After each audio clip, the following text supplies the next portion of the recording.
జపాన్లో music concerts ఎలా జరుగుతాయో చూద్దామా? సో మరికెందుకు లేట్, వచ్చేయండి చూపించేస్తా. నేనైతే ఒక మ్యూజిక్ కన్సర్ట్కి వెళ్ళా. ఇది చూడండి ఎంట్రన్స్, అసలు ఎంత బాగుందో. ఆ నైట్ కూల్ బ్రీజ్, లైట్స్, ఒక మంచి ఫీల్ వస్తుంది దాని మధ్యలో నుంచి నడుచుకుంటూ వెళ్తే. యూజువల్గా జపాన్లో ఈ కన్సర్ట్స్ ఏదైనా పెద్ద పెద్ద షోస్ కానీ ఎక్స్పోస్లో కానీ పర్ఫామ్ చేసే వాళ్ళు ఉంటే ఆ స్టూడెంట్స్ వచ్చి ఇలా ఫ్రీ పబ్లిక్ పార్క్స్ ఇలాంటి వాటిలో ఫ్రీ షోస్ పెడతారు, వాళ్ళకి ప్రాక్టీస్ అవుతుందని. బట్ చాలా మంచి వైబ్ వస్తుంది. మనకు అర్థం కాకపోయినా చుట్టూ జనాలను చూసి వైబ్ అయితే అసలు క్లియర్లీ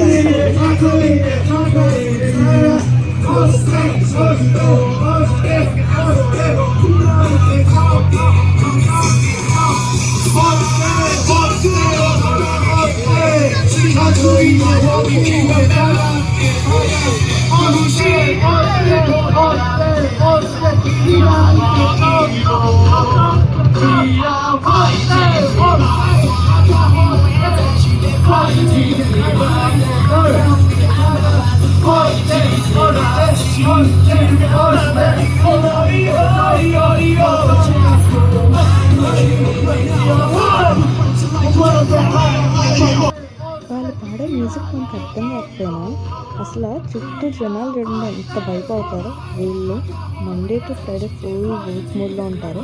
ఆ ఫుల్ వర్క్ మోడ్ ఇలాంటి చిన్న చిన్న కాన్సర్ట్స్లో కానీ చిన్న చిన్న గేమ్ షోస్లో కానీ పార్టిసిపేట్ చేసి ఫుల్ జిల్ అయిపోతారు.